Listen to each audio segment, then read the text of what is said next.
Muy buenas tardes a todas y todos en esta última sesión de hoy, por reunirnos en este salón, Rubén Darío. Es la audiencia número 26 del 157 periodo de sesiones de la Comisión. Es una sesión audiencia sobre la situación de los derechos humanos en el Bajo Aguán, Honduras. Audiencia solicitada por el Comité de Familiares de Detenidos Desaparecidos en Honduras, COFADE, y el Centro por la Justicia y el Derecho Internacional, CEGIL. Hay 6 representantes de estas dos instituciones. Les ruego que se identifiquen al hacer uso de la palabra. También tenemos una delegación del ilustre Estado hondureño, a cargo del embajador Leonidas Rosa Bautista, el embajador y representante permanente de Honduras ante la OEA. Esta mesa está compuesta por su servidor, James Cavallaro, presidente de la Comisión. Estoy con 2 colegas, con el primer vicepresidente, comisionado Francisco Eguiguren, que también es relator para Honduras, y también el comisionado José de Jesús Orozco Enríquez, que es el presidente de la Comisión, también redactor de los derechos de las defensoras y los defensores de los derechos humanos. Vamos a ofrecer la palabra a la parte peticionaria, a las representantes aquí presentes, por un periodo de 20 minutos, después alertado por un igual periodo de tiempo. Con la palabra. Muchas gracias.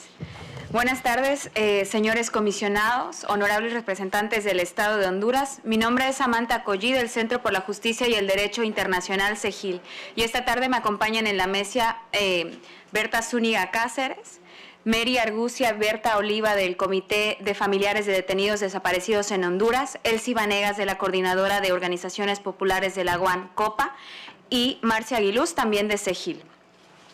Esta tarde estamos aquí para exponer datos actualizados sobre la grave situación de ataques y amenazas a defensoras y defensores de derechos humanos en Honduras, para seguidamente aportar información sobre la grave conflictividad que se vive en la zona del Bajo Aguán.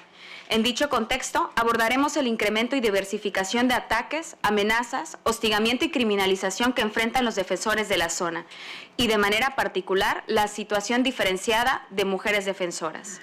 Finalmente, nos referiremos a la falta de implementación de la Ley de Protección para las y los defensores de derechos humanos, periodistas, comunicadores sociales y operadores de justicia. En adelante nos referiremos a esta como la Ley de Protección a Defensores y Defensoras. Esta ilustre Comisión Interamericana pudo constatar por sí misma que quienes defienden derechos humanos en Honduras son blancos de ataques por parte de aquellas personas que han sido señaladas como responsables de violaciones a derechos, o bien de sectores y grupos que tienen intereses opuestos a sus causas. Los asesinatos de compañeras y compañeros son la manifestación más extrema de la represión sistemática que existe en Honduras.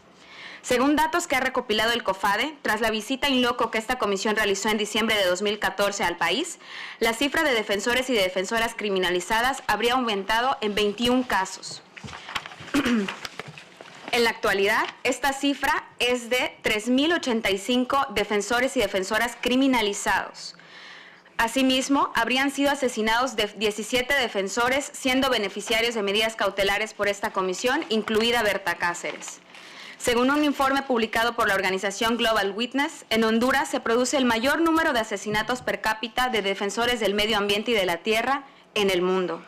De acuerdo con dicha organización, entre 2010 y 2015, por lo menos 109 personas que defendían el medio ambiente y las tierras campesinas habrían sido asesinadas.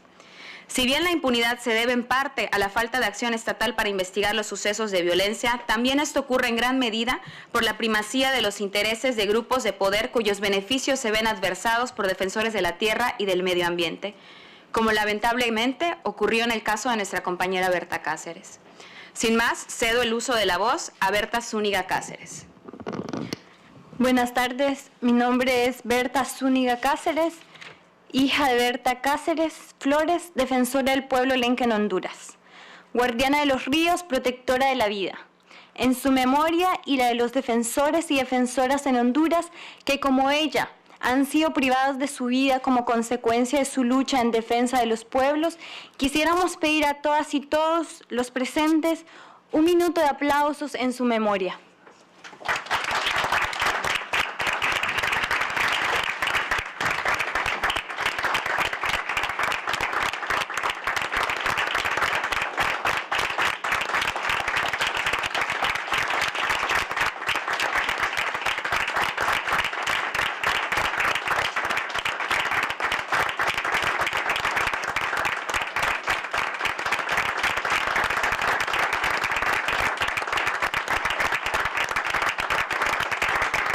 Gracias. Mi mami era una lideresa constantemente amenazada por sostener sus convicciones en defensa de los derechos de los pueblos indígenas en Honduras, la defensa de nuestro territorio ancestral y nuestros bienes comunes de la naturaleza. Le dispararon en el pecho tratando de detener su latido, pero su latido se encuentra en todo el pueblo lenca, en nosotras, sus hijas e hijos, y en todas las personas que soñamos y luchamos por un mundo lejos de la injusticia. Su asesinato es reflejo de la preocupante y grave situación de violencia, amenaza y hostigamiento que enfrentamos quienes alzan la voz y defienden los derechos humanos en Honduras. A más de un mes de su ausencia, el Estado hondureño no ha dado respuesta efectiva a nuestro reclamo de verdad y justicia.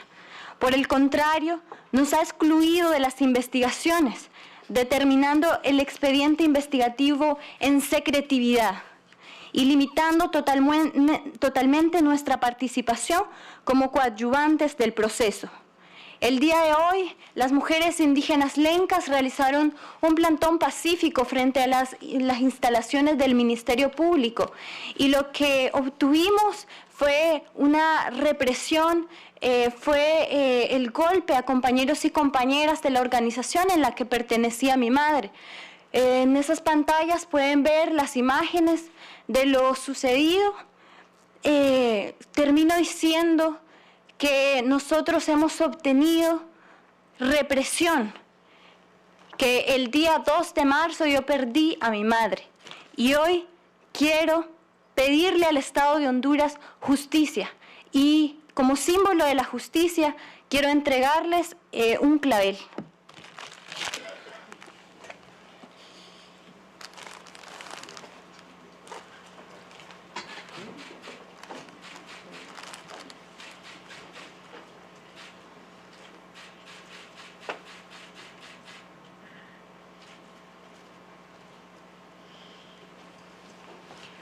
Ahora va a hacer uso de la voz nuestra compañera Esli Vanegas.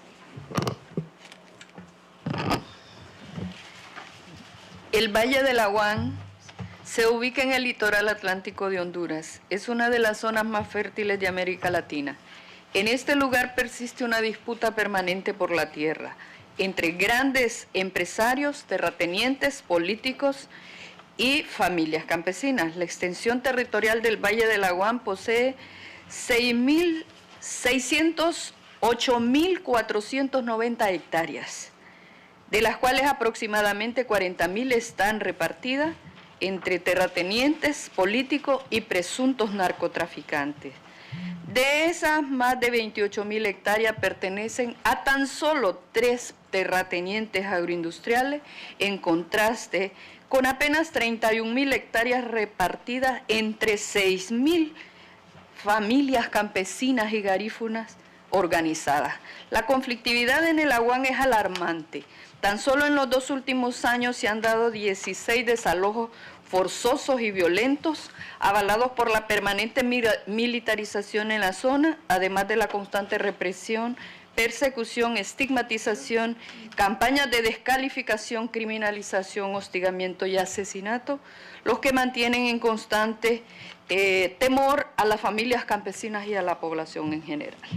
La principal reivindicación de los campesinos y de las campesinas en esta zona del Aguán sigue siendo todavía una verdadera reforma agraria en esa zona. En la actualidad, la conflictividad agraria en el Aguán continúa sin ser atendida, pues la institución agraria se orienta mayoritariamente a la titulación de propiedad individual de pequeños productores y a cobrar esas deudas a favor del Estado, favoreciendo así a los intereses de los terratenientes y sus fincas. Aunado a ello, la permanente militarización que por decreto inició el 10 de abril del 2010 con la instalación de 2.000 efectivos de diferentes unidades militares del país, ha evolucionado constituyéndose actualmente en la Fuerza de Tarea Conjunta Satruch, que sirve como medida de represión y persecución mediante la estrategia de terror hacia la población. En la zona del Aguán, entre 2010 y 2016, el COFADE ha documentado la criminalización de alrededor de 700 personas y en el último año 6 atentados violentos contra defensoras y defensores, 3 secuestros, 16 casos de vigilancia permanente, 5 casos de infiltrados militares en el movimiento de defensa de la tierra, el fallecimiento de un hijo de una defensora cuyas causas aún están por determinar, 8 casos de hostigamiento, toma de fotografías con fines intimidatorios. La situación es aún más grave si tomamos en cuenta que dichos campesinos y campesinas no cuentan con la asesoría jurídica para garantizar su derecho a la tierra, dejando hasta la fecha aproximadamente 150 campesinos asesinados. En el marco de dicho contexto, y como mencionó esta Comisión Interamericana de Derechos Humanos en su informe de país, han sido otorgadas medidas cautelares en favor de 123 miembros de organizaciones campesinas, las cuales lamentamos informar no han sido efectivamente implementadas por el Estado.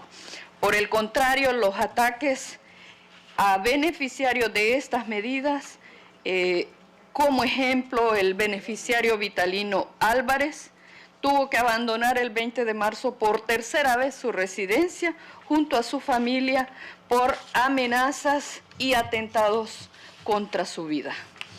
Asimismo, existen casos representativos de compañeras defensoras como lo son Marta Ligia Dubón, presidenta del Observatorio Permanente de Derechos Humanos, Irma Lemus, su coordinadora, asimismo Orbelina Flores del MUCA, María Sara Hernández Pérez, todas del Observatorio y de los movimientos campesinos del Aguán.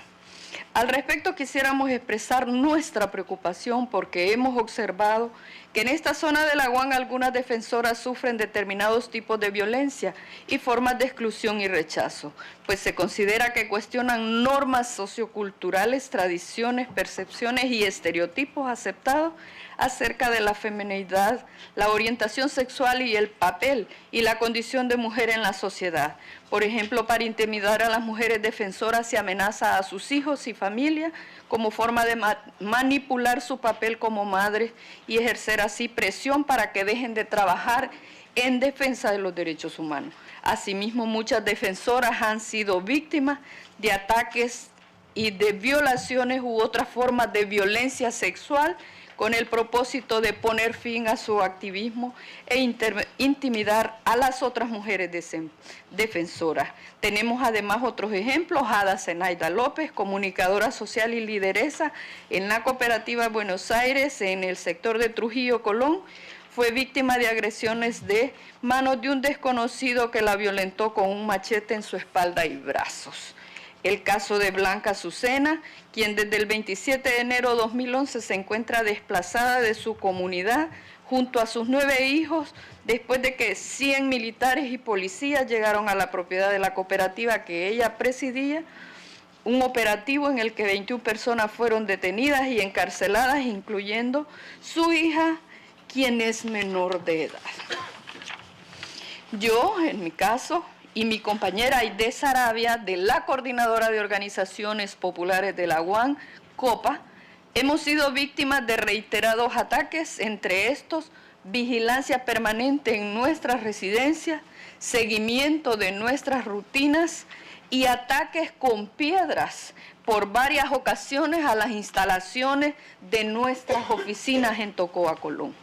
El COFADE registra que desde el inicio del conflicto 5 mujeres defensoras han sido asesinadas, 78 aproximadamente son viudas relacionadas con el conflicto agrario, además de 10 casos de violaciones sexuales de mujeres lideresas de base de los movimientos campesinos de la región de Laguán. La cifra podría ser mayor, pues debido a la estigmatización que sufren las víctimas en sus comunidades, generalmente no denuncian los hechos. Además, vale destacar que 4 casos de violencia sexual relacionados con la masacre del Tumbador todavía permanecen en la impunidad. Estas violaciones supradescritas no son debidamente atendidas con el enfoque de género pertinente, ya que la institucionalidad competente no tiene presencia en la zona. El Estado de Derecho es inexistente para nosotras las mujeres en el agua.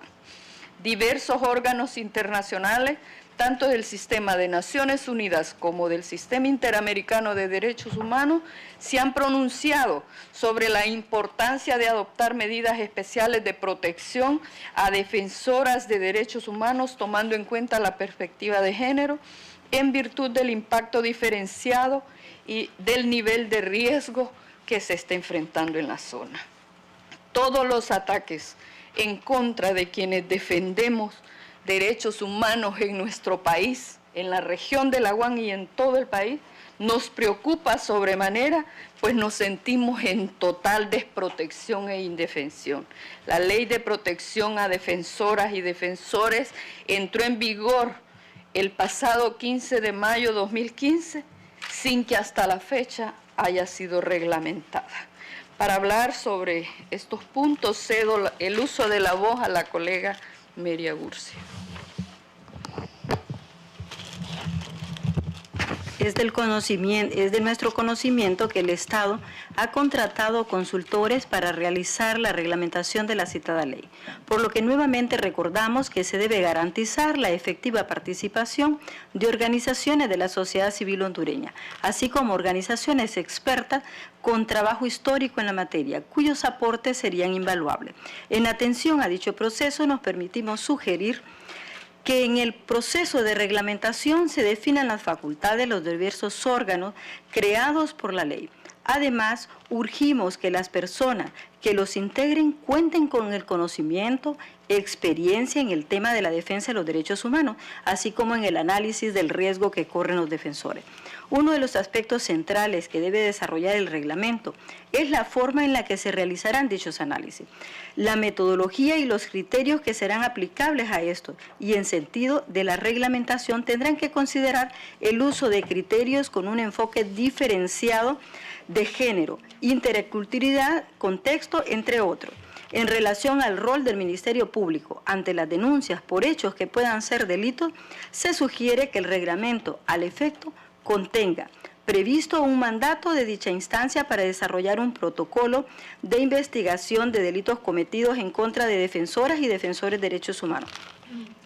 Hemos podido obtener información que las medidas de protección que estaría aplicando la Dirección General del Sistema de Protección de Defensores que crea la ley, las cuales consideran enlaces telefónicos con los jefes de policía cercanos a su domicilio y el trabajo del defensor, patrullajes regulares, rondas consensuadas presuntamente sin violar la intimidad del beneficiario, otorgamiento de escoltas de la casa al trabajo. Sin embargo, no se estaría dando medidas para investigar los hechos que generaron el riesgo. Acción principal para la disuasión del mismo. Quisiéramos insistir en la importancia de investigar los hechos que generan las situaciones de riesgo de defensores. En el caso de nuestra compañera Berta Cáceres, desde que fueron otorgadas las medidas cautelares por esta comisión, en el 2009 se denunciaron ante este órgano y a nivel nacional las múltiples y diversas amenazas y hostigamientos de las cuales era víctima, sin que hasta la fecha se haya resuelto una sola de ellas. Al contrario, el Estado se impulsó de manera muy diligente las acusaciones que se le hicieron por su trabajo como defensora. Urgimos al Estado que se comprometa y garantice el derecho a la vida y a la integridad de quienes defienden derechos humanos en Honduras, pero sobre todo que otorgue las garantías necesarias para que los defensores puedan realizar su trabajo en paz en un ambiente de seguridad. para poder continuar defendiendo los derechos humanos que también son de algunos de los funcionarios del Estado que hacen trabajo de operación de justicia.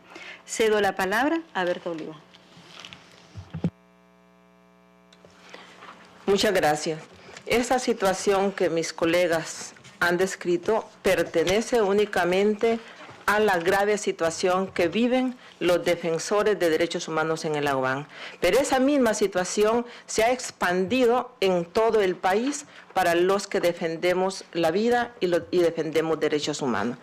De tal manera que podemos decir hoy día que estamos en una completa y absoluta indefensión, que por más que puedan reglamentar una ley de defensores y defensoras de derechos humanos, si no existe voluntad política de parte del Estado para implementarla y no asume con la responsabilidad debida su mandato, que es de proteger la vida de los y las hondureñas, es lógico que de nada sirve que hagan reformas y que tengamos nuevas leyes en el país.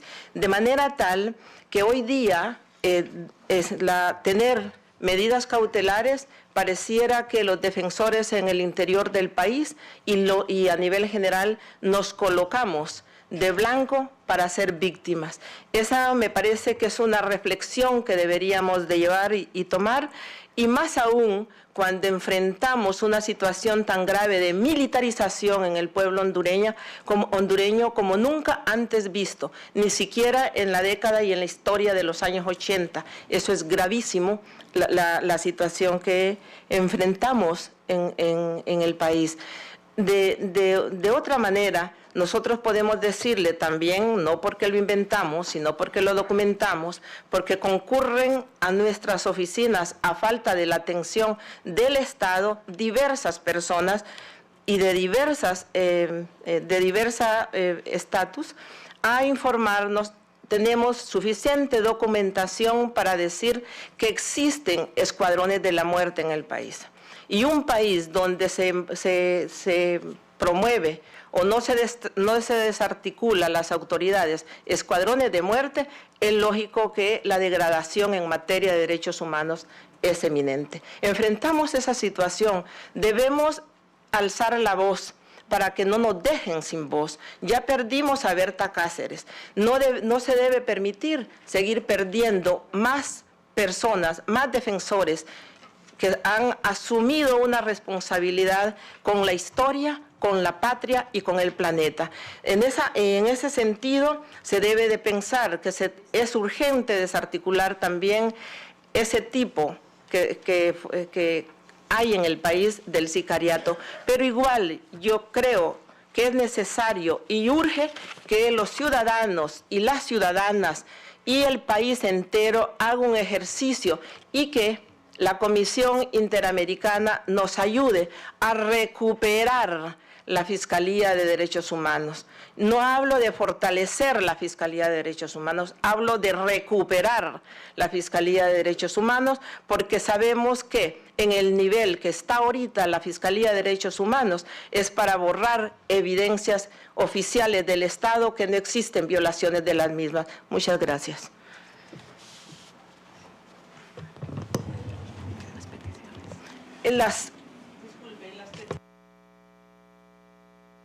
Discutiremos en el momento de debate. En el debate mejor. Muchas gracias a todas. Quería antes de pasar la palabra al Estado, agradecer a todas las presentes y en particular a Berta Zúñiga Cáceres.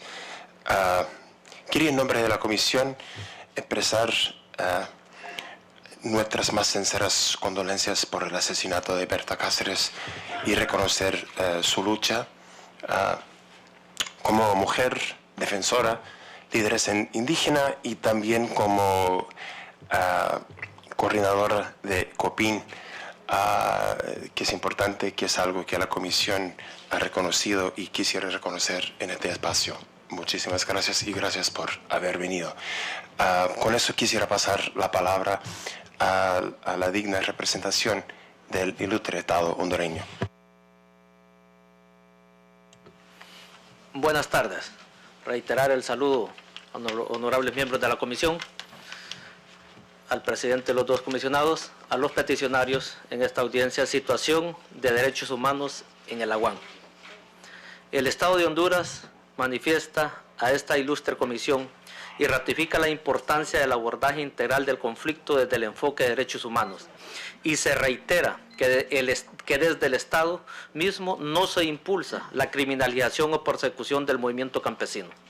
Dentro del contexto que se dio la conflictividad, confluyeron varios factores, siendo uno de ellos el narcotráfico como un factor generador de violencia en la zona, tema en el que fuertemente el Estado de Honduras ha concentrado sus esfuerzos para combatirlo y trabajando estrategias de intervención integral desde las instituciones del Estado y la sociedad civil, produciendo un fuerte impacto en la reducción de la violencia.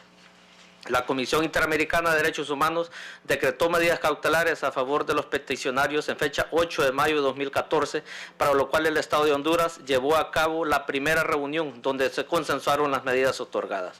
A su vez, cabe señalar que la CIDH, en su informe sobre la situación de derechos humanos en Honduras, febrero del 2016, destacó, entre otros, los siguientes avances. 168. Y el Estado indicó que está impulsando un enfoque de derechos humanos para atender la situación de conflictividad agraria a los efectos de sentar las bases de una solución sostenida en el tiempo. Asimismo, el gobierno informó que a través de la Secretaría de Derechos Humanos, Justicia, Gobernación y Descentralización se creó el Comité Interinstitucional de Prevención y Resolución Alterna de los Conflictos desde un enfoque de derechos humanos, integrado por todos los entes del Estado, para adoptar decisiones encaminadas a solucionar el clima de inseguridad y violencia en la zona. 179. Asimismo señaló que en marzo de 2014 se creó la Unidad de Muertes Violentas del Bajo Aguán, con el fin de esclarecer las muertes ocurridas en la zona que tenga relación con el conflicto agrario, lo que ha venido a incidir en la disminución de dichas muertes. Según el Estado, desde que fue creada esta unidad hasta marzo del 2015, no han ocurrido muertes violentas en relación con el conflicto. Asimismo, se creó una mesa de trabajo con el Observatorio Permanente de Derechos Humanos de la UAN, OPJA, conformada por delegados campesinos de las diferentes organizaciones de la zona, con quienes se mantiene una comunicación constante en la que dan avances de los casos y que prestan colaboración completa en relación con las investigaciones. 170. La Comisión valora la creación de este comité y recomienda fortalecer la unidad de muertes violentas del Bajo Aguán con el fin de investigar las muertes ocurridas en la zona que tengan relación con el conflicto agrario. Asimismo, apoya la conformación de la mesa de trabajo conformada por delegados campesinos de las diferentes organizaciones de la zona. En este sentido, en el presente informe se detallan las principales acciones en relación a la situación del Bajo Aguán. Acciones realizadas hasta la fecha. 1. Acciones de coordinación interinstitucional desarrolladas en la zona. A. Diálogo y acercamiento con organizaciones de derechos humanos del Bajo Aguán para dialogar y proponer desde el Estado la implementación de medidas de protección para las y los defensores de derechos humanos que por su trabajo que realizan reciben o han recibido amenazas a su vida, a su integridad física y de sus familiares. Las acciones de coordinación realizadas con organizaciones son las siguientes. 1. Observatorio Permanente de Derechos Humanos del Bajo Aguán. 2. Iglesias evangélicas. Red de alertas de protección para comunicadores sociales, representantes de movimientos campesinos de la zona del Bajo Aguán, MUCA, MSA y Marca. Red de defensores y defensoras de derechos humanos creada en 2014 por la Secretaría de Derechos Humanos, Justicia, Gobernación y Descentralización. Articulación de la Mesa de Operadores de Justicia del Bajo Aguán, creada desde el 2014. Talleres de capacitación en manejo y solución alterna de conflictos sociales desde un enfoque basado en derechos humanos, dirigido a representantes de organizaciones de derechos humanos del Bajo Aguán, operadores de justicia y servidores públicos de secretarías e instituciones del Poder Ejecutivo. Formación en la temática de derechos humanos dirigida a miembros de la operación SATRUSH en coordinación con la Dirección de Educación de Derechos Humanos y Cultura de la Paz de la Secretaría de Derechos Humanos, Justicia, Gobernación y Descentralización. En este proceso participaron 83 agentes, los cuales pertenecían a la Policía Nacional y a las Fuerzas Armadas, realizado en el año 2014.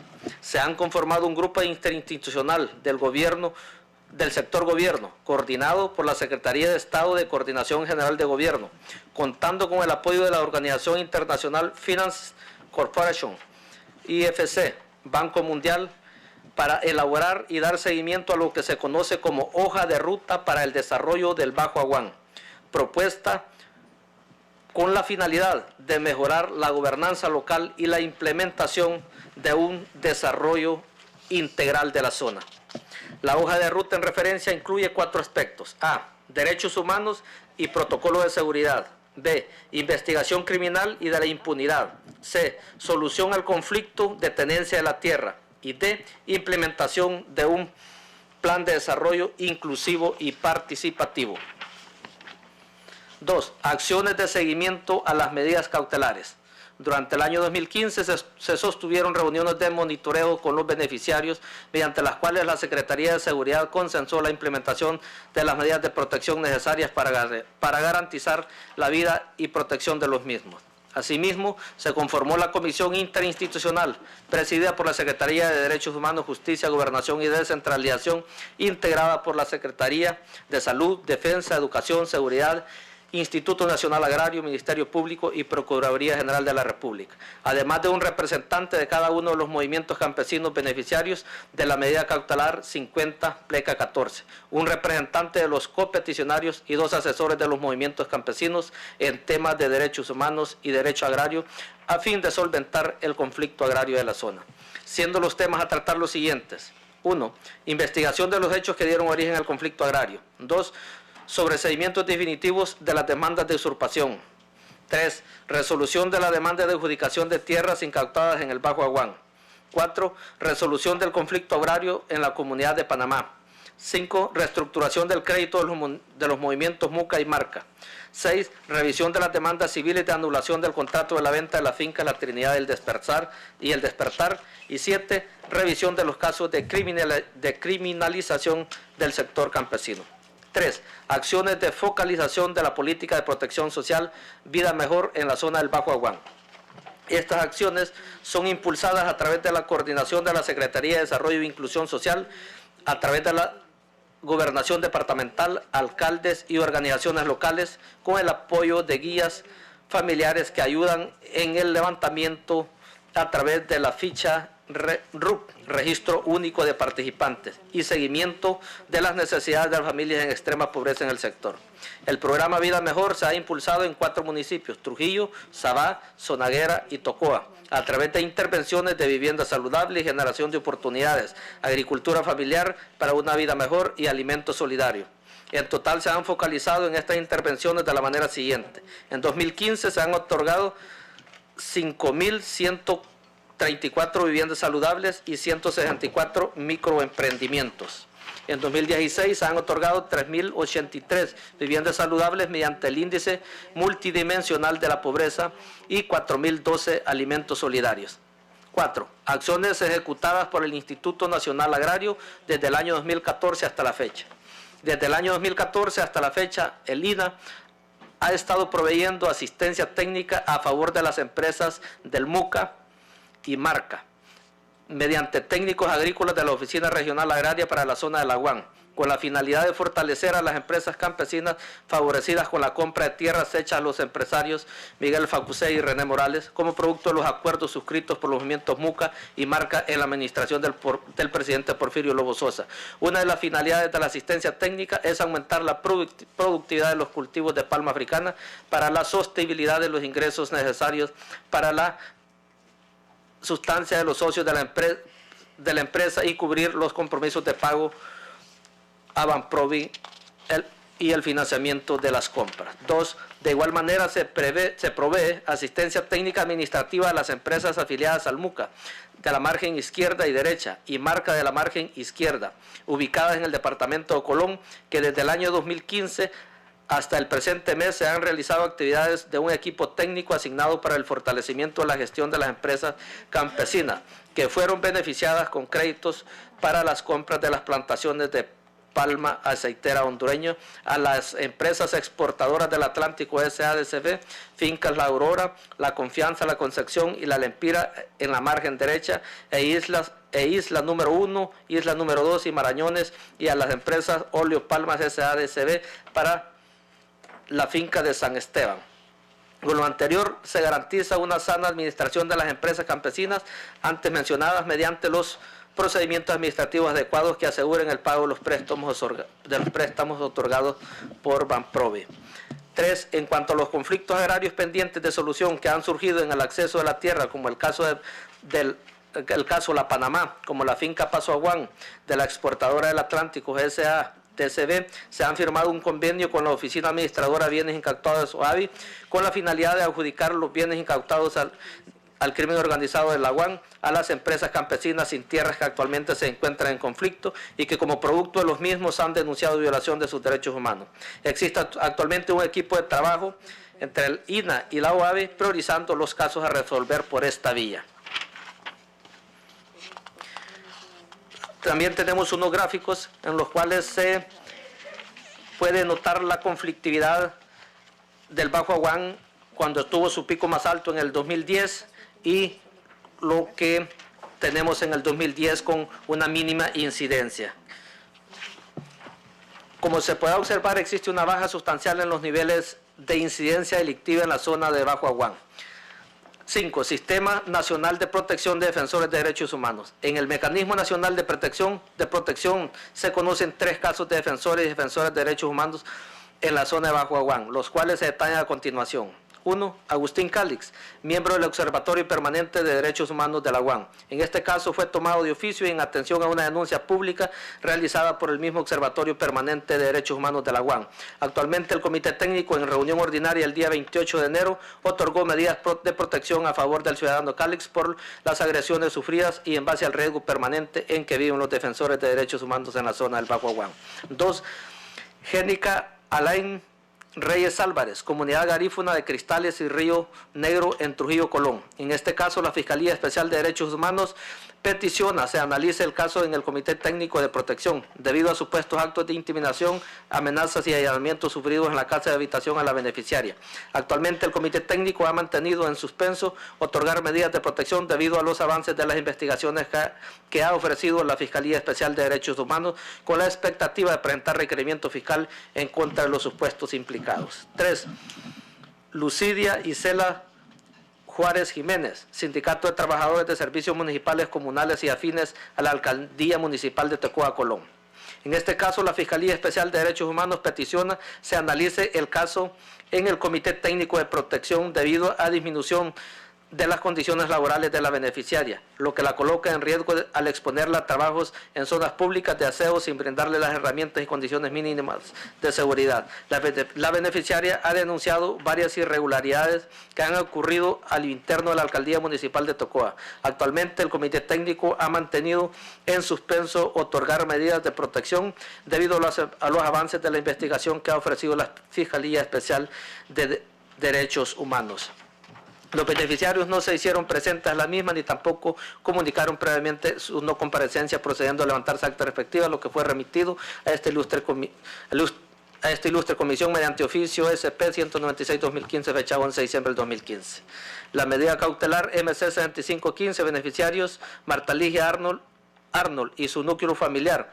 La última reunión de monitoreo se efectuó el 25 de noviembre del 2015 a las 15 horas en la oficina del Departamento de Derechos Humanos de la Secretaría de Seguridad.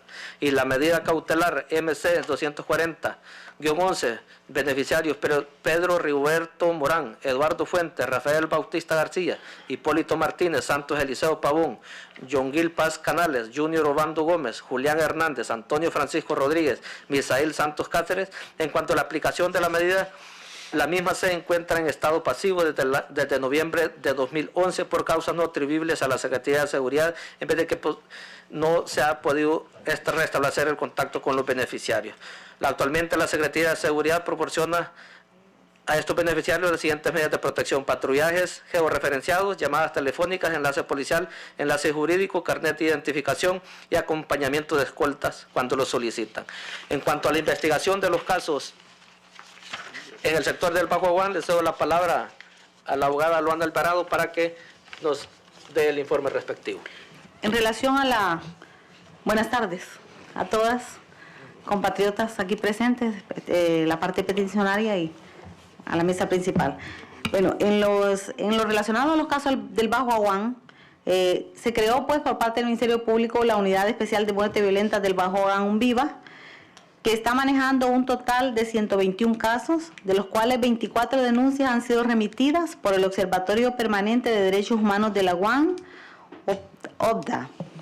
En lo que se refiere a las acciones tomadas por la Unidad de Muerte Violenta del Bajo Aguán, en el momento o posterior a los desalojos realizados por la Policía Preventiva y Ejército en las diferentes fincas que han sido invadidas por campesinos, únicamente se inician diligencias las cuales son remitidas a la Fiscalía de Protección de Derechos Humanos de la Ceiba Atlántida, ya que esta es la competente para manejar este tipo de casos. Específicamente cuando se dan violaciones a derechos humanos, a menos que en dichos desalojos ocurriera un delito contra la vida e integridad física de las personas, llámese homicidio, asesinato, lo cual está al momento en que se da. Por su parte, hasta el momento se tienen 2 casos en los cuales se han obtenido sentencias condenatorias, los casos judicializados, y de los cuales, de todos los casos, se han judicializado hasta el momento 19. 19 personas han sido capturadas por agentes de UNVIVA y se encuentran guardando prisión. Asimismo, se ha librado orden de captura contra 23 personas. Hasta el momento se han realizado un total de 55 exhumaciones de cadáveres, los cuales han sido muchos de ellos puntos de partida para la judicialización de los casos, y en la realización de muchas de estas exhumaciones solamente han participado médicos forenses pertenecientes al Ministerio Público, a pesar de que en un inicio varias ONG y organismos de defensa de derechos humanos exigían que en las mismas hubiera participación de forenses internacionales, a los cuales se les manifestó la anuencia por parte del Ministerio Público, y hasta se enviaron notas donde se les suministraba la fecha de dichas pericias a fin de darles pues el tiempo para que ellos hicieran las gestiones necesarias para contar con la presencia de dichos forenses internacionales. A pesar de todo, nunca trajeron a los médicos que ellos habían propuesto. Es importante recalcar que desde que se creó la Unidad de Muerte Violentas del Bajo Aguán, hasta en septiembre del año pasado no había surgido ninguna muerte. Fue hasta en septiembre donde de septiembre para acá han habido 2 muertes más, de los cuales uno de los casos ya está en investigación y otro caso está judicializado ya en los juzgados de la República. Referente al caso del tumbador, pues es importante recalcar para el Estado de Honduras que no hay apoyo por parte de la familia ni las personas que estuvieron de testigos en colaborar con las investigaciones a los entes operadores de justicia. Respecto a las exhumaciones, en este caso no se han realizado porque no se ubicaba todavía la tumba donde estaba enterrado el señor Ciriaco de Jesús Muñoz. Hace poco ya identificamos el lugar, que es en Patuca, donde está realizado, es donde está ubicada ya el cadáver de él, pero la familia del señor Ciriaco pues se ha opuesto rotundamente a que las autoridades realicen las exhumaciones correspondientes. Eso en lo que referente a los resultados que tenemos nosotros de los casos investigados por la Unidad de Muerte Violenta del Bajo Aguán UNVIVA. Solamente. Bueno, gracias a las dos partes. Quisiera ofrecer la palabra primero a mi colega Jesús Orozco, con la anuencia del relator del país, el relator sobre defensores. Por favor. Sí, gracias, presidente. También expresar mi agradecimiento a las dignas representantes de las organizaciones peticionarias por su presentación. Me uno, Berta, a las condolencias expresadas por el presidente, y también agradecerte tu presencia, que valoramos mucho, como lo hicimos cuando tu mamá hace menos de 6 meses estuvo también ocupando este lugar, tu lugar, y también pues nuestra admiración por el trabajo de ella y el tuyo, ¿verdad?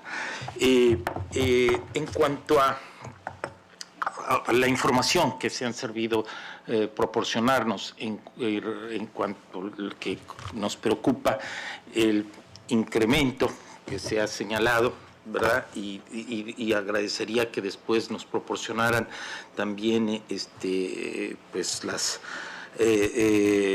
cifras precisas. Ya se han mencionado algunas en cuanto a este incremento en el número de defensoras y defensores de derechos humanos que han sido criminalizadas y también asesinadas en Honduras, y en particular en el Bajo Aguán. Y me permito destacar lo que ya ha reiterado la Comisión Interamericana desde su informe derivado de la visita que realizó, y en diversos también diversas comunicaciones en cuanto a la relevancia de investigar, procesar y sancionar a los responsables de las violaciones a los derechos humanos de defensoras y defensores como una condición esencial para desactivar la fuente de riesgo y que puedan realizar su labor y ejercer su derecho de defender los derechos humanos, y en este sentido pues también la importancia de que se realicen protocolos, como mencionaban las organizaciones peticionarias, para investigar violaciones a los derechos de defensoras y defensores. En relación con la ley de protección a defensores y defensoras, tomamos nota de que no se ha reglamentado. Recibimos información de que el mecanismo pues ya empezó a funcionar, que se mencionan 3 beneficiarios, entiendo, del mecanismo, pero al menos desde el número de medidas cautelares que ha otorgado la Comisión Interamericana es mucho más. Entonces, yo consultaría al Estado cuando se espera que ya esté en pleno funcionamiento este mecanismo, y que el reglamento correspondiente también cuente con la participación de la sociedad civil hondureña en su elaboración. Y finalmente, en cuanto a la Comisión Interinstitucional, o esta instancia de coordinación institucional para el abordaje del conflicto en el Bajo Aguán, consultaría qué líneas o estrategias de acción se estarían adelantando para afrontar la situación, y específicamente qué medidas de protección materiales, ¿verdad?, se estarían prestando a defensoras y defensores de derechos humanos que se encuentran trabajando en esa zona. Gracias, presidente. Muchas gracias, comisionado Orozco. Comisionado Eguiguren. Sí, agradeciendo la presencia de las peticionarias y también de la delegación del Estado, y sumándome al homenaje y a la condolencia expresada por nuestro presidente y nuestro comisionado, y en verdad el sentimiento de todos los integrantes de nuestra comisión. Yo no he tenido el privilegio de conocer a su madre, pero por todo lo que he leído y escuchado, pues debe estar usted muy orgullosa. Bueno, yo quiero preguntar, quisiera comprender un poco mejor, ayudar a identificar un poco mejor el origen y de dónde provienen los riesgos para los defensores y defensoras de derechos humanos en la zona de la UAN. Es decir, ya algo se ha bosquejado, se ha esbozado, pero me gustaría una mayor precisión sobre los grupos de interés que pueden ser los principales gestores o impulsores intelectuales de lo que otros hacen materialmente. Creo que es importante recalcar esa identificación tratar de tenerla presente para también preguntarles, en su opinión, bueno, qué se hace o qué puede hacer el Estado o qué no hace respecto a la presencia y al accionar de estos grupos. Y, en segundo lugar, respecto al ya comentado tema de las medidas cautelares, del lado de las peticionarias, ¿dónde encuentran que residen las principales dificultades u obstáculos para una efectividad, una eficacia protectora de estas medidas cautelares? Y aunque lo comenté en una audiencia anterior, pero también por la importancia del tema para las personas y defensoras involucradas, y para la comisión, sin duda, que otorga las medidas cautelares de parte del Estado, sí, una reflexión también sobre esto de frente a los problemas descritos y que se van a reiterar aquí, ¿qué se puede hacer? ¿Qué falta para poder enfrentar este tema? ¿Es recursos? ¿Es compromiso de funcionarios? En fin, creo que interesa identificar estos problemas, estos retos, para ver cómo poder superarlos. Gracias. Muchas gracias, comisionado Eguiguren. No voy a agregar más preguntas o temas. Quisiéramos ofrecer 5 minutos a cada parte para responder a los asuntos levantados por mis colegas.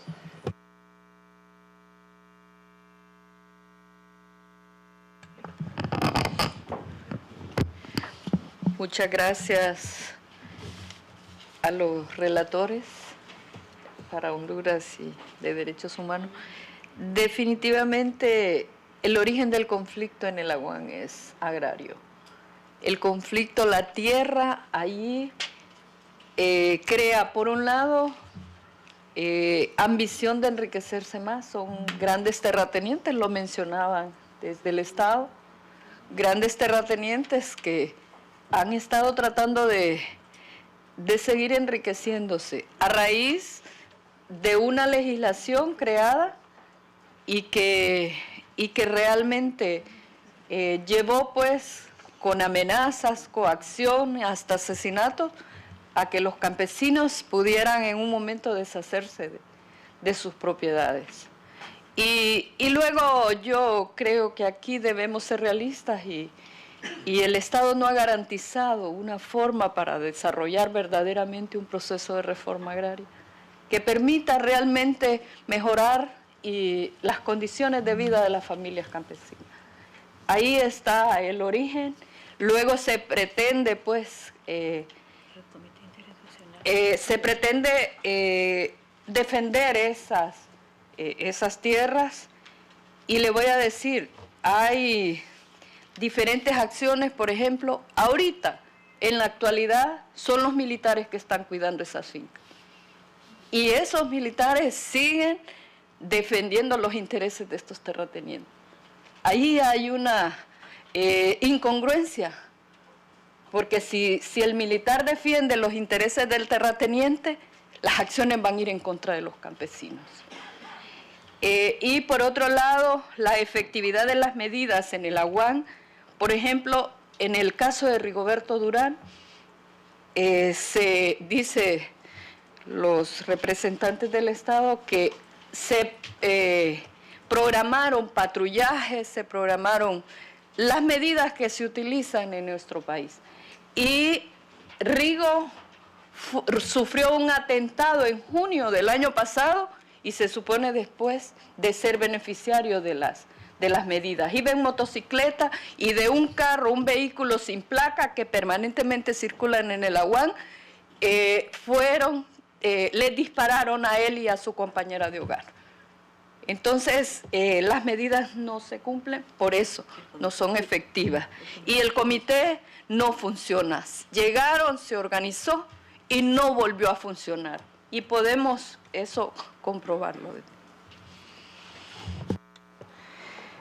Sí, para continuar con lo que ha dicho la señora Esli, ¿por qué no funcionan las medidas cautelares? Un primer punto, voluntad. Voluntad para reconocer el derecho a defender derechos humanos. Y de ahí se deriva el problema. Tenemos mensajes de ciertos funcionarios positivos, pero cuando las personas llegan a sus comunidades, los policías no saben qué son las medidas cautelares, le parece que los defensores y defensoras son terroristas, que se oponen al desarrollo, que están haciendo cosas que no deberían hacer, que las mujeres deberían quedarse en su casa, y por lo tanto no es posible en esas condiciones ejercer el derecho a defender derechos humanos. Hay una desconfianza en la institucionalidad, que ese es otro de los factores elementos. O sea, se ofrecen medidas con una institucionalidad que lamentablemente ha criminalizado a los defensores y defensoras de derechos humanos, que no ha investigado cuando han ocurrido cosas. Inclusive en estos días surge un escándalo en Honduras porque presuntamente habría una estructura dentro de la policía que ordenó 2 asesinatos de figuras importantes hondureñas. Entonces, cuando salen esos escándalos y se ofrece que la seguridad se da por la misma policía, evidentemente eso es imposible. Y el otro gran tema es investigación. Si no hay una investigación efectiva de las amenazas, no va a ser posible desactivar el riesgo.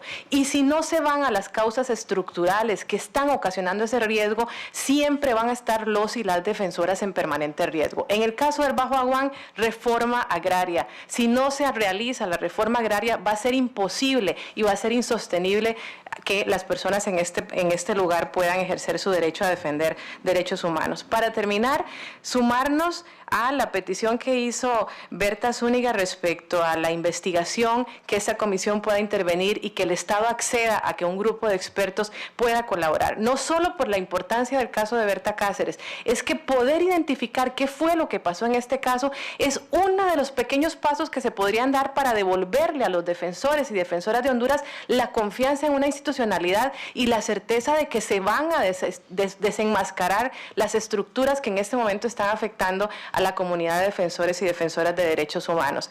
Hacer un llamado al Estado para que por favor atienda los problemas estructurales en el Bajo Aguán, que dé pie e implemente la ley de transformación agraria, apruebe la ley de transformación agraria, se desmilitarice el Bajo Aguán por las razones que dijeron, que la ley de defensores se reglamente finalmente y que permita a las organizaciones participar.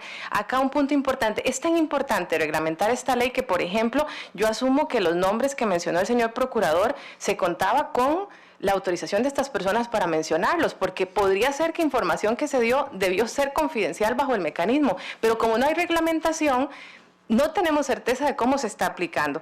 Entonces, cierro señalando eso. En esta implementación de la ley debe haber perspectiva de género, interculturalidad y fortalecimiento de las investigaciones sobre actuaciones contra defensores y defensoras. Y por los altos índices de criminalización, necesitamos una defensoría que pueda apoyar a los campesinos a defenderse, porque no tienen recursos y en estas condiciones están en absoluta indefensión, y es importante que la Comisión visite Honduras y pueda dar un seguimiento a su reciente informe de esto que se está denunciando acá y de lo que está pasando en el país. Muchas gracias. Con la palabra los representantes del ilustre Estado hondureño.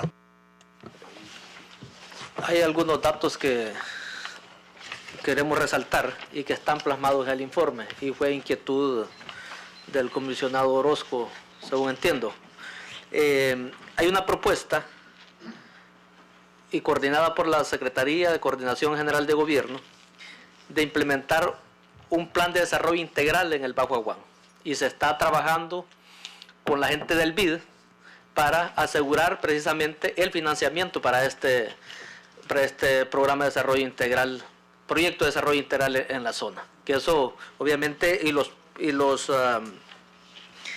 las líneas de acción que se tienen previstas es derechos humanos y protocolo de seguridad, investigación criminal y de la impunidad, solución del conflicto de tenencia de la tierra e implementación de un plan de desarrollo inclusivo y participativo. Si se logra implementar y se obtienen los fondos necesarios de parte de los organismos financieros internacionales para que se muestre la solidaridad internacional en este caso, aquí podríamos ir logrando atacar las causas estructurales que están mencionando los peticionarios. En cuanto a algunos datos estadísticos que creo que no los ubicamos en el contexto y no los leí porque estaban en unos gráficos, solamente los mencioné, pero quiero recalcarlos. En el 2008 tenemos 10 muertes, en el 2009 3, en el 2010 23, en el 2011 44, en el 2012 33, en el 2013 20, en el 2014 2, el 2015 2. La fuente es Unidad Especial de Investigación de Muertes Violentas en el Bajo Aguán, UNVIVA y Ministerio Público de Honduras. Como vemos, ha ido en su punto más alto el 2011, pero se ha ido reduciendo al año 2015 y 2016 a 2 muertes violentas registradas por la conflictividad.